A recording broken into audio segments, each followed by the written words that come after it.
Ganyan.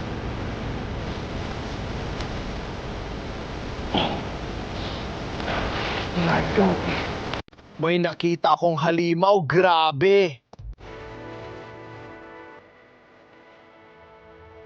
Sa mga darating na araw, pupuntahan ko ang mga pinakamatitinding lugar para makita ang pinaka-eksotikong hayop sa mundo. Sobrang excited ako dito. May espesyal din tayong bisita. Halika na, idol. Kamusta mga tol? Eto na mga tol, kasama natin si Nick Cracker, alamat dito sa Amerika. So hiniling sa akin ni Wade na ipakita sa kanya ang pinaka-exotic na mga hayop na meron ng Florida. Sigurado akong hindi pa ito nakikita ni Wade. Sigurado rin akong hindi nyo pa ito nakikita. Maraming tao ang di alam ang mga hayop na to. Pupunta tayo ngayon para hanapin ang mga bagay na di mo alam na pwedeng kainin. May dala akong damit sa backpack para kay Nick kung makahuli tayo ng exotic na hayop. Bro, excited ka ba? Oo naman, gusto ko malaman kung anong laman ng backpack na yan. Hindi ko sasabihin bro, tara na. Tara, gawin na natin to.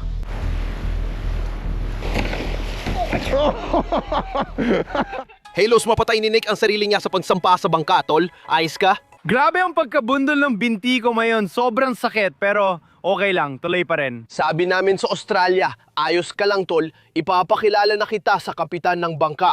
Kapitan din ba tawon niyo rito?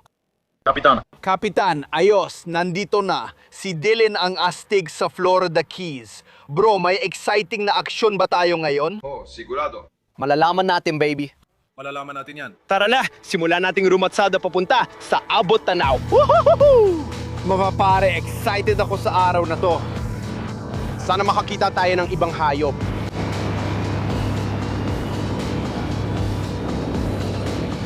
Ayos pare, ang lakas ng simula natin. Nasa unang lugar na tayo. Anong hayop hahanapin natin, tol? Sige, nandito tayo sa mababaw na katubigan ng Florida para maganap ng mangrove snapper at higanting grouper. Sabi niya, wala raw ang Goliath grouper sa Australia. Sigurado ako marami tayong makikita niyan. May malalaking eel din dito, kaya kung abutin mo ng kamay ang stone crab or lobster, mag-ingat ka. Talagang kakagating ka nila at pwedeng tanggalin ang kamay mo. Hindi yan biro, meron ding malalaking lemon shark dito sa lugar na to. Sobrang agresibo ng mga lemon shark na to. Kung bumaril ka ng kahit ano, o halimbawa, kung bumaril ka ng isda at nagsimula magula, kailangan mong yakapin ng mahigpit yung isda. May mga ngipin sila na nakausli palabas na mukha nila at hindi sila natatakot na umatake, bro. Talagang aatakihin ka nila. Oo. Kapag kakaibang species ang target mo, asahan mo may kakaibang mandaragit ka ring makukuha. Sige, maghanda na tayo at pumasok sa tubig. Excited na ako. Malay natin kung ano mahahanap natin sa ilalim. Tara mga tol! Ako gagamit ng malaking kanyon. May roller gun tayo galing kay Rob Allen. Anong sandata mo, tol? Ako, may panako na paborito kong gamitin sa ilalim ng tubig. Malalaking snapper ang target ko. Gutom na gutom ako at pagising pa lang, gutom na agad ako. Sana makahuli tayo ng kakaibang hayop. Ready ka na ba, tol? Tara, bilan na natin. Sige, tara na! Woohoo!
Mga pare, kakagaling lang natin sa unang dive ngayong umaga at may magagandang isda tayo. Tinatawag niyo ba itong mangrove snapper? Mangrove yan. Gray snapper. Masarap sila. Sa Australia, tawag namin dito ay mangrove jack. Magkakamuka sila. Ano naman itong nakuha mo? Sabi ni Wade na wala raw kayo nito sa Australia. Sheep's head ito. Isa sa mga pangunahing isda sa Florida.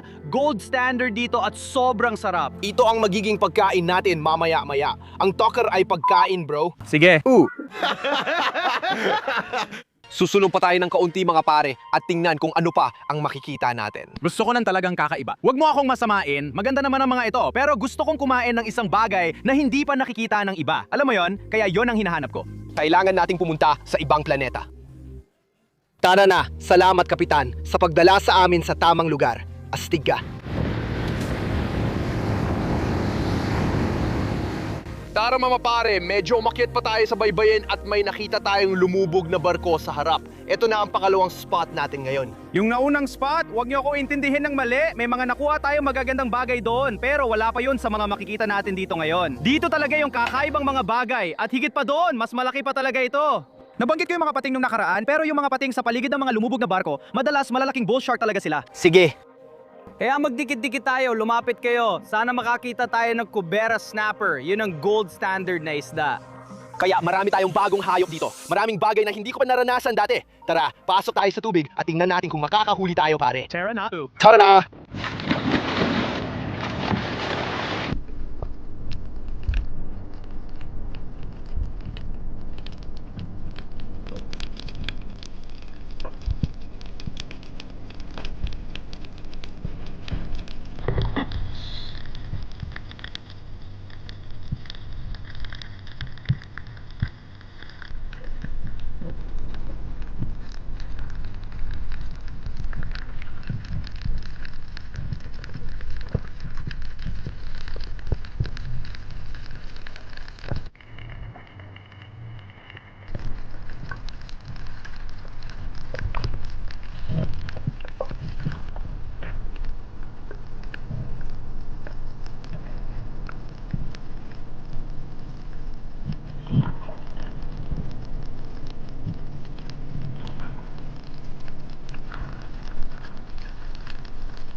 Uy, malaking pating! Halika dito!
nangyayari?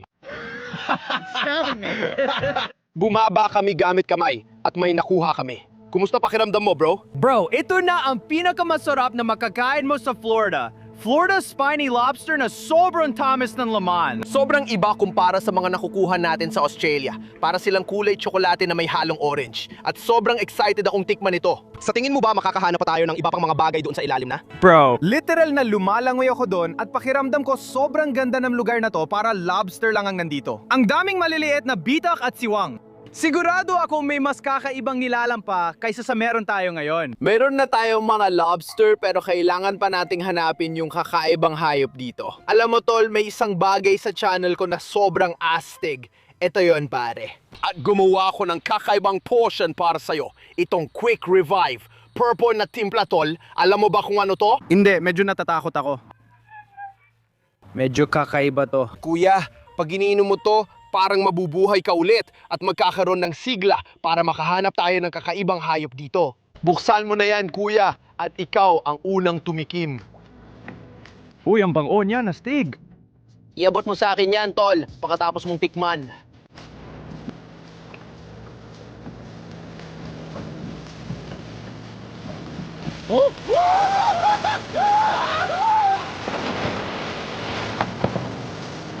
Ano yan? Ang galing nun. Diyos ko. Grabe, meron pa ba tayong ganyan? Excited na kami. Oras na bumalik sa tubig at kunin ang kakaibang hayop. Tara na, baby. Excited na excited ako. Kailangan ko ngayon ng sobrang kakaiba at eksotiko. Tara na, tol.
Mga pare, Grabe. tingnan nyo tong hayop na to. Ano ba to, pre? So, ang birding moray eel ay gumagapang sa mga bato at parang gambuhalang ahas dagat. Kapag kinagat ka, pwedeng mawala ang daliri mo. Maraming patong nanipin ng mga ito at isa sila sa pinaka-eksotikong hayop dito. Diba? Ilan sa pinaka-eksotiko at kakaibang nilalang ay matatagpuan sa karagatan, pero sa Florida, may mga pinaka-nakakabaliw na hayop, lalo na sa mga latyan. Pupunta talaga tayo sa mga latian na yon sa mga susunod na araw, mga pare. Papunta tayo sa Everglades. Pero bago yon, lulutuin muna natin tong bagay na to at titingnan natin kung anong lasa nito. Sabik na akong kainin tong bagay na to. Sige, kakainin ko na. Taro na, tol.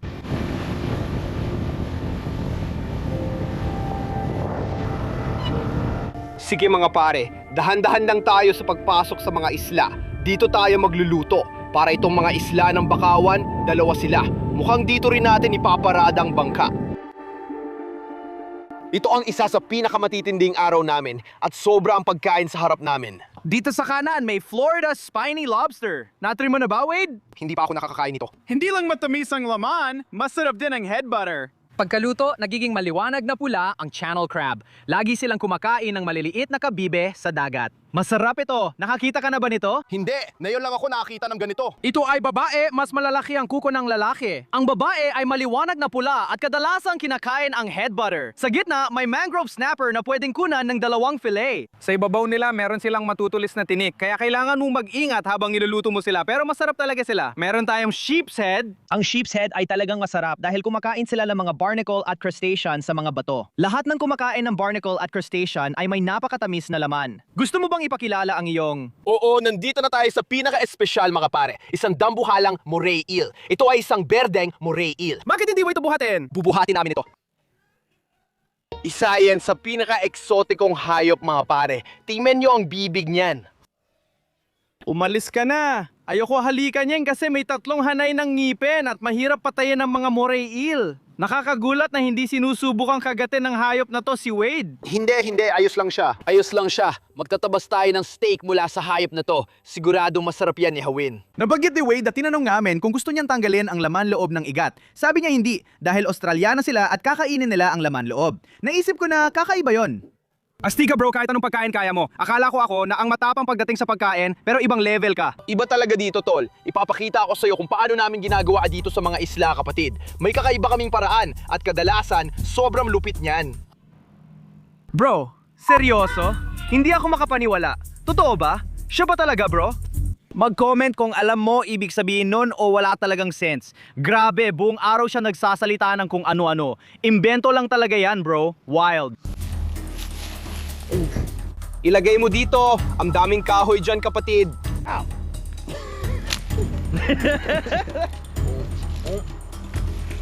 Malakas ang apoy natin ngayon. Si Nick nagpapapasok ng hangin doon. Maghati na kayo. Mainit din ang usapan sa comments. Alam nyo, may matinding lutuang mangyayari.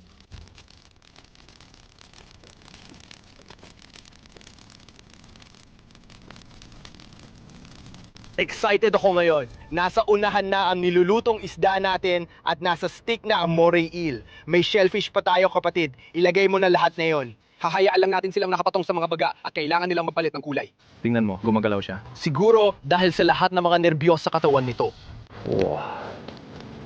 Mga pare, malamang niluluto ng isda natin ng mga 15 hanggang 20 minuto. Mukhang luto na siya. Excited na ba kayo? Hindi ko titikman yan. Sabi mo mukhang masarap pero para malaking nasunog lang. Bro, ayos na to. Sige, tanggalin na natin ang mga isda. Sa tingin ko, tikman muna natin ang isda tapos pagkatapos nun, lilipat tayo sa shellfish. Tatapusin natin sa igat. Wow, ang sarap talaga. Sa totoo lang, mukhang. Wow, sheep's head. Subukan natin. Karne, maputi at mukhang masarap. Ang sarap niyan, bro. Wow. Ilan ang score mo dyan sa 10? 11 ang sarap talaga nito. At pakiramdam ko kapag gutom ka, iba talaga ang dating ng pagkain. Pare, niluto sa apoy. Ang galing! Nasa harap ko ang mangrove snapper. Gusto kong malaman kung paano ito ikumpara sa sheep's head. Tikman mo na. Grabe. Si Wade ang lupit na outdoor chef. Sobrang astig nito. Aray, mainit. Mas himay-himay yung laman, mga pare, kaysa sa sheep's head. Tara na. Great! Panalo talaga ang snapper na inihaw. Mas masarap yan kaysa sa sheep's head. Ang galing talaga. Ang sarap ng mangrove snapper. Panalo talaga. Bakit walang shellfish like lobster? Siguro kukunin lang natin ang buntot niya. Woo! Tingnan mo yan, grabe. Ang daming mantikilya at iba pa sa loob. Sigurado akong gusto mo yan. Lutuin mo na. Subukan natin ito. Grabe niya. Bro, ang sarap nun! Nakuha na natin ang supot ng Thai. Sumabak talaga si bro, mga tol. Tingnan nyo ang ganda ng buntot ng lobster. Grabe. Mas sumasarap dahil sa tae. Sige, at ito ang pinakawalang kapantay na hayop, ang dambuhalang moray eel. Hindi pa ako nakakakain ng birdeng moray eel. Ang ganda ng puting laman niya. Pinaka-exotic na yung araw. Tagay. Subukan natin ito. Sigurado may ilang buto dyan. Ayos lang naman ang kalidad ng karne para sa akin. Okay din ba sa'yo? Medyo kakaibang lasa. Hindi ko gusto. Hindi ko gusto. Bro, sobrang salamat sa mga sobrang wild na moments na yun. Grabe talaga. Salamat sa pagpapakita mo sa akin ng mga kakaibang hayop na to. Mga tol, alis na kami papuntang Everglades. Nick, ang galing mo. Kung gusto niyo makita, nasa description. Hanggang sa susunod, kita-kits mga tol. Tara na!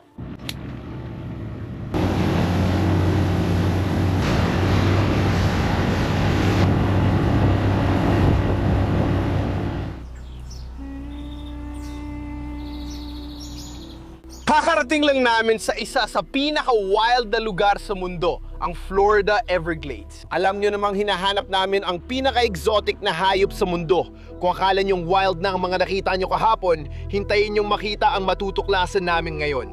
May mga dambuhalang buwaya, alligator, may mga ahas, pagong at sangkatutak na butiki. At sino ba ang nakakaalam kung ano pa ang matatagpuan natin dito? Tara, ipakilala natin ang sarili natin sa mga tropa at simulan na natin. Tama ba? Ito ang sasakyan na gagamitin natin ngayong araw. Grabe to, sobrang astig. Literal na hangin ang nagpapatakbo dito at kayang-kaya nitong tumawid kahit halos walang tubig dito sa Latyan. Nandito na ang mga tropa. Bigyan mo ako ng fist bump. Ayan. Sige mga pare, ano bang espesyalidad nyo? Nag-e-explore kami sa Everglades at madalas manghuli ng invasive species. Hinuhuli namin lahat ng legal naming mahuli. So ang ginagawa lang nila dito ay lumalabas buong araw kasama tropa, nag-e-enjoy at pumapatay ng hayop. Tama ba? Oo, halos ganun nga. Malinaw, nandito tayo sa isa sa pinakakakaibang sasakyan. Paano ito gumagana at gaano kabilis ito? Meron tayong malaking propeller ng eroplano at maraming horsepower. Umiikot ito ng mabilis at tinutulak ang bangka. Ang ganitong klase ay umaabot ng mga 45. May mga maliliit na bangkang Reese na umaabot ng 140. Meron din kaming mga bangka na tumatakbo ng walang tubig. Itong isa, mga kulang-kulang 1 pulgada lang ang lalim, basta may konting kislap ng tubig, tatakbo na. Magsisimula na tayong sumugod papunta sa abutan na mga pare. Paandarin na natin ang makinang ito. Tara na. Kaya malalakas talaga ang ingay ng mga bagay ito. Kaya kailangan nating magsuot ng mga headset na ito. Siguraduhin nating hindi masira ang pandinig natin. Robert, simulan mo na kasama mga pagong at isda. Tara na.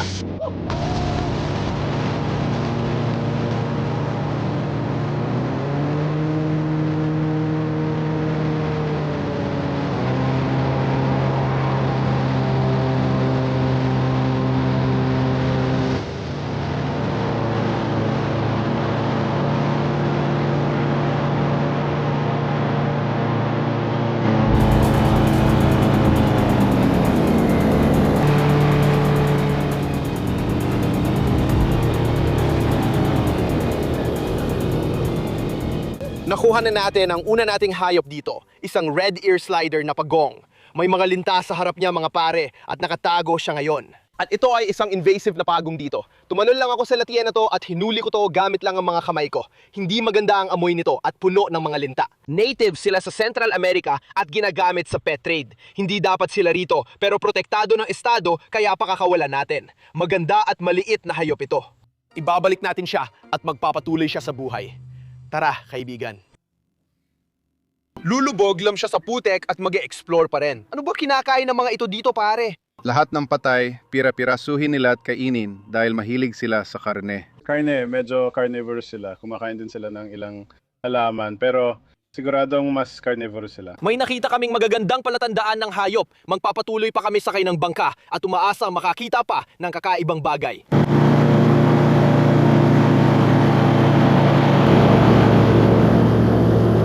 Sige mga pare, habang gumagalaw tayo dito, makikita natin ang mga alligator sa mga pampang. Ang mga hayop na ito ay talagang malamig ang dugo. At anong ginagawa nila? Nakatambay lang sila doon para kumuha ng maraming enerhiya at mga bagay na ganon. Tama, nagpapaaraw sila, kinokolekta nilang init ng araw, nagpapainit at ginagawa nila itong enerhiya. Sana makakita tayo ng ilang alligator sa mga pampang. Gaano kalalaki ang mga alligator rito? 15 talampakan. Sa Florida, ang record na yon ay 15 talampakan, 6 na pulgada at 1,057 libra. Oh, mahigit 15 talampakan ang laki ng alligator. Sa paladay mo kaya nilang pabagsakin ng tao? 100%. Sana suwertehin tayo at makakita ng malalaking alligator. Tara na!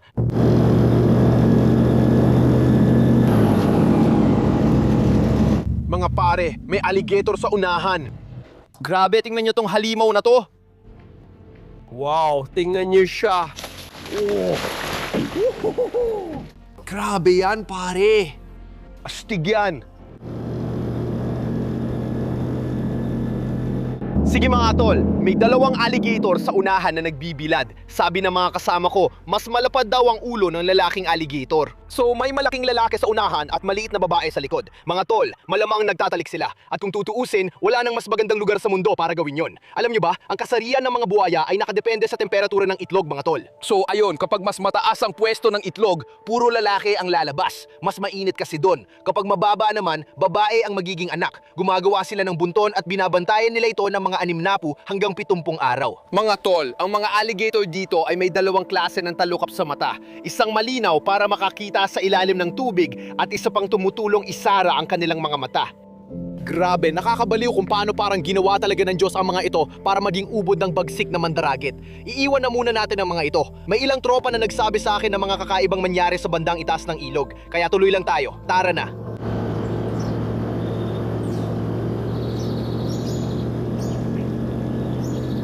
Kakarating lang natin sa pampang ng ilog. Tatalon tayo sa maliit na isla at mag-iikot ng kaunti. Dito raw nakikita ang mga sawa, kaya mag-ingat tayo mga tol. May mga alligator dito sa lugar na to.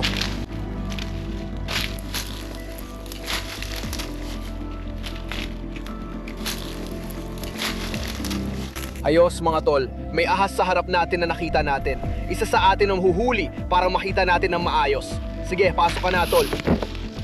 Mahaba ang abot niya dyan.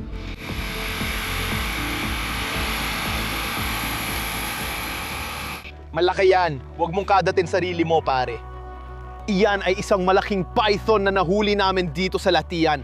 Grabe ang wild niyan. Anong tawag niyo dito sa inyo? Burmese python. Burmese python. Ano ang pagkain nila dito, bro? Lahat ng katutubong hayop at maliliit na mammal, Mga ibon, mga pagong. o umakyat din sila sa mga puno para manghuli ng mga ibon, daga at kuneho. Raccoon, possum, lumalaki silang kaya nilang kainin ang mga adult na alligator at puting buntot na usa. Ang paraan kung paano nila pinapatay ang kanilang biktima ay sa pamamagitan ng pangpisil, katulad ng ginagawa niya ngayon sa braso ko. At itong hayop na to, sobrang lakas talaga pare. Talagang pinipiga niya at pinuputol ang daloy ng dugo sa braso ko. Grabe, tunay na halimaw dito. Itong Burmese python mga pare ay isang invasive na hayop dito. Kaya kailangan natin patayin ang hayop na to. Gagawin natin ito sa pinakamaayos at makataong paraan at aalisin natin siya sa kapaligiran. Kakainin niya siguro lahat ng native na hayop dito. Kaya hindi maganda. Maganda ang hayop na to. Kaya sisiguraduhin naming igagalang at papatayin siya. Pahinga ka na sa paraiso kapatid. Ilagay na natin siya sa bangka. Sinubok kami ng Everglades pero alam naming may mas malaki pang naghihintay. Kailangan naming pumunta sa Australia. Sabihin na lang natin kung ano man ang naghihintay sa atin doon sa Australia ay malaki at nakakatakot. Nakakita ako ng dambuhalang halimaw. Mga tol, kararating lang natin sa isang natatanging lugar. Alam niyo ring naghahanap tayo ng mga pinaka-exotic na hayop sa mundo. Kasama ko ang baby girl ko si Frot na yon sa unang birthday niya. Mga tol, bati kayo kay Frot sa comments ng happy birthday. 1 taon na siya ngayon. Grabe, 1 taon palang lumipas. Dati kaming nag-e-explore sa Bakawan nung bata pa siya. Paborito niya talaga ito mga tol. Nandito tayo sa pinaka-exotic na bansa para hanapin ang pinaka-exotic na hayop at tapusin ang challenge, ang higanteng mud crab. Mas mataas pa testosterone ng hayop na to kaysa sa akin matapos isang matinding biyernes. Agresibo siya, agresibo rin ako. Tiyak matindi ang laban. Tara Froth, hanap tayo ng mga hayop. Ooh, girl! Mahalagang lumabas dito tuwing low tide kasi halos wala ng tubig sa paligid ko ngayon. Sana maiwan dito sa tuyong bahagi ang mga dambuhalang mud crab. Magkakaroon tayo ng tsansang mahuli ang isa gamit lang kamay natin. Mga tol, kaya talaga nitong putulin ang kamay ko kung mahuli ako. Kaya mahalaga na kapag nakakita tayo ng isa, alerto tayo at handang makipaglaban. Tignan mo ito, Froth. Magandang senyales to. Ayan, balat ng batang mud crab yan. Huwag mo kainin yan. Gutom na si Froth, pati ako. Kailangan nating maghanap ng dambuhala. Kaunting oras na lang bago magbago ang agos ng tubig at pumasok. Mapupuno ang mga latian dito, kaya mahalagang tumawid tayo agad ng mabilis at maingat. Paboritong lugar ito ni Froth. Tingnan mo siya. Sobrang saya niya ngayon, lalo na't kaarawan niya. Pinabayaan namin siya madlaro sa putikan at bakawan para maghabol ng alimango. Sige girl, tara na, halika na. O, tingnan nyo mga kaibigan, ito ang unang butas natin dito. Gagamitin ko muna ang kutsilyo ko. Kapag may tunog na narinig, ibig sabihin tumatama na ito sa shell ng alimango. Hindi, masyadong makitid ang butas para sa kutsilyo ko. Kaya, kailangan natin gamitin ang mga kamay natin mga kaibigan. Kamay lang talaga ang gagamitin natin. Grabe, wala pa rin.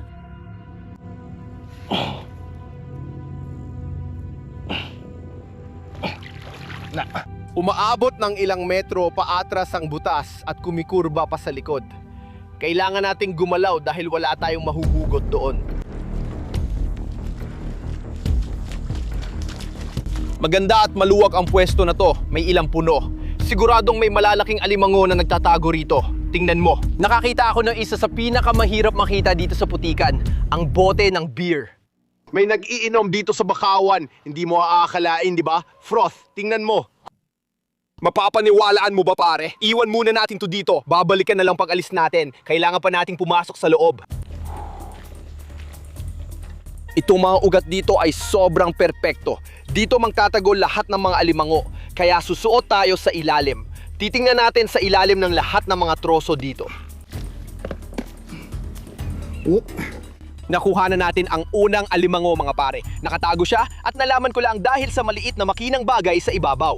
Si Froth naman ay tumakbo papasok sa bakawan at di ko alam nasaan siya. Pagka-touch ko sa hayop na to, magigising siya at mag-aalburuto. Kaya mahalaga na agad natin siya mapigilan at mahawakan. 3,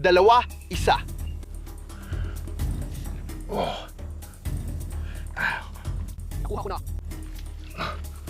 Nakuha ko na siya. Uy.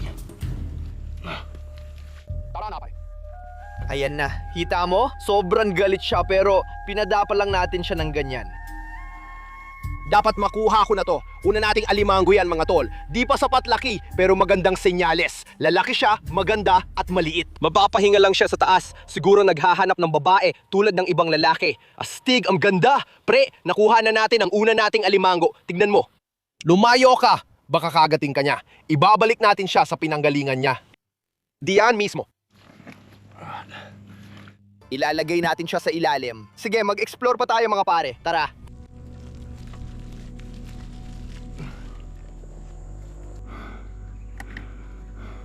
Halika na, Agel. Nasaan na kaya ang mga alimango dito?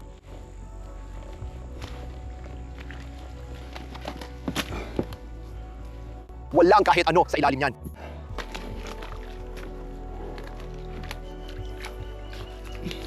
Ito lang siguro ang tanging panahon na gusto kong makahuli ng alimango. Ang dami ring sandfly dito, maliliit na parang lamok. Umuupo lang sila sa balat mo at kinakadat ka buong araw, kaya parang may gumagapang sa balat mo. Dito sa Australia, tinatakpan namin ang sarili ng putik. At ang ginagawa nito ay parang nagdadagdag ng panibagong patong na halos parang balute. Ngayon, habang natutuyo ito, magiging parang balat ng buwaya. Mapoprotektahan talaga ako nito. Ito ang pinakamagandang bahagi. Ilalagay natin ito sa ating muka.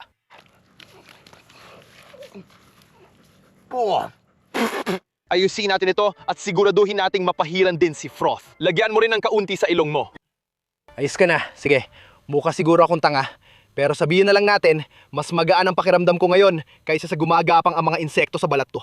Sige, tara na Froth. Halika na, tara na. Tingnan niyo ito mga pare. Mukhang ito ang pinakamaliit na alimangong putik. Grabe pare.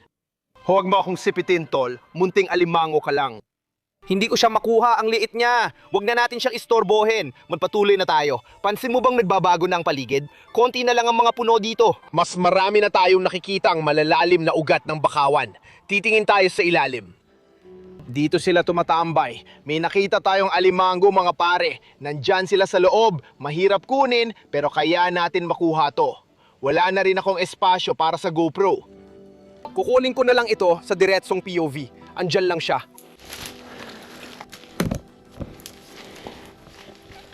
Gusto kong subukang makapasok sa likod niya. Si Froth ay naghahanap ng paraan para makapasok. Naupo lang siya dito, oh. 3, 2, 1, isa.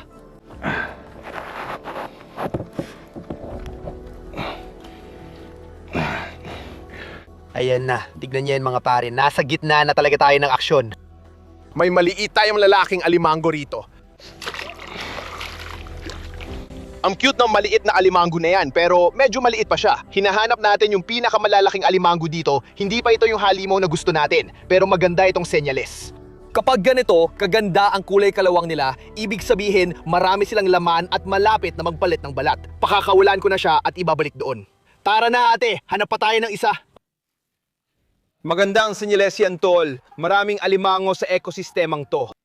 Di pa namin nakikita yung malaki. Nasa gilid na kami ng ilog at maganda dito. Tingnan mo kung gaano kami ni Frot lumulubog sa putik. Tingnan nyo to mga tol. Grabe, nakakita tayo ng dambuhalang sipet. Siguradong may malaki dito sa lugar na to. Siguradong may malaki. Ang ganda sana ng lalaking alimango na yon. Ibig sabihin malamang may malaking alimango dito sa lugar na to na posibleng pumatay sa isa na to. Lumulubog siya sa putik.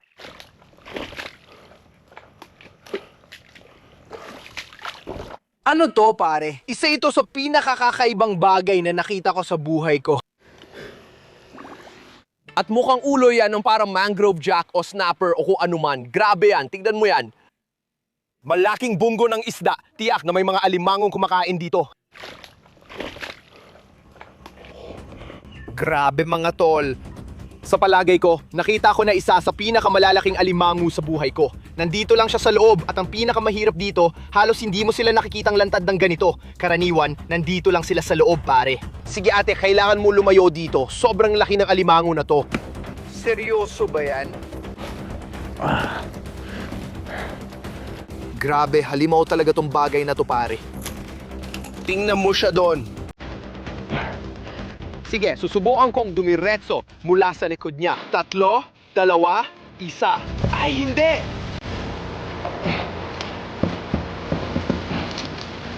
Ay, hindi! Tara na!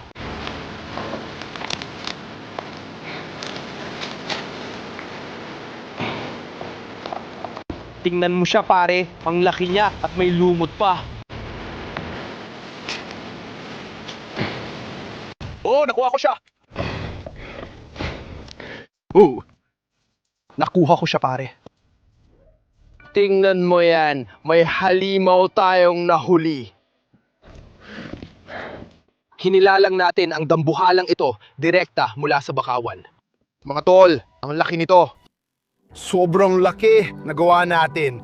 Tignan mo yan ate. Grabe naman. Woo! Lumalubog na talaga ako. Ay grab, sige pa. Sorry ate, medyo malalim na tayo. Kasalanan ko, aakyat na lang talaga ako palabas. Tara na! Ayan, good girl, lulubog na tayo doon. Grabe yun! Nako, tingnan mo kung gaano kasaya si Froth. Nasa lupa na ulit siya. Oh girl, nagawa natin to baby. May nakuha tayong dambuhala at si Froth ay literal na nababaliw sa tuwa. Uy! Gusto niyo maging kasing putik ko to mga tol hanggat maaari. Tingnan mo siya. Oo ate, isa to sa pinaka-wild na alimango na nakita ko sa buong buhay ko. May lumalaking lumot pa talaga sa kanya. Ganyan na siya katanda mga tol. Tingnan nyo, may malaking peklat siya sa mukha. Kalahati, wala na. Sa tingin ko, galing yon sa shell ng alimango na nahanap natin. Sa tingin ko, lumaban ang alimango at natalo niya ang kalaban, kaya hindi na nakaligtas ang isa. Hinahabol natin ang ilan sa pinaka-eksotikong hayop at nagawa na natin ito kasama ang pinaka-eksotiko rito sa Australia. Yung central nervous system nila ay nasa loob ng katawan. Kung didiretsohin mo, doon sila mamamatay. Iaayos lang natin ang ganito at itutulak diretso. Ganyan lang mga tol, patay na talaga siya at nauha na natin ang dambuhalang alimango para sa pagluluto, baby! Woohoo!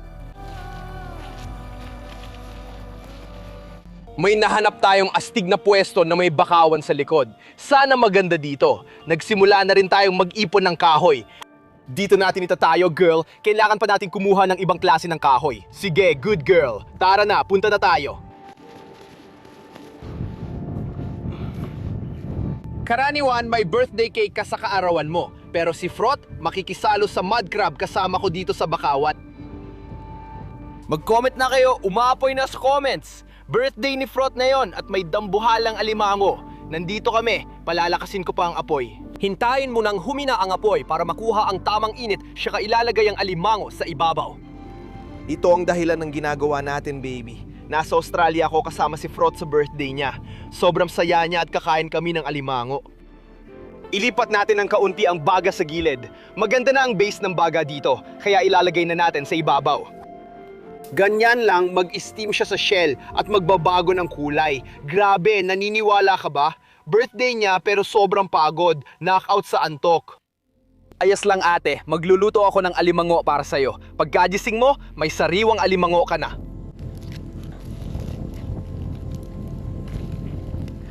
Sobrang init niya.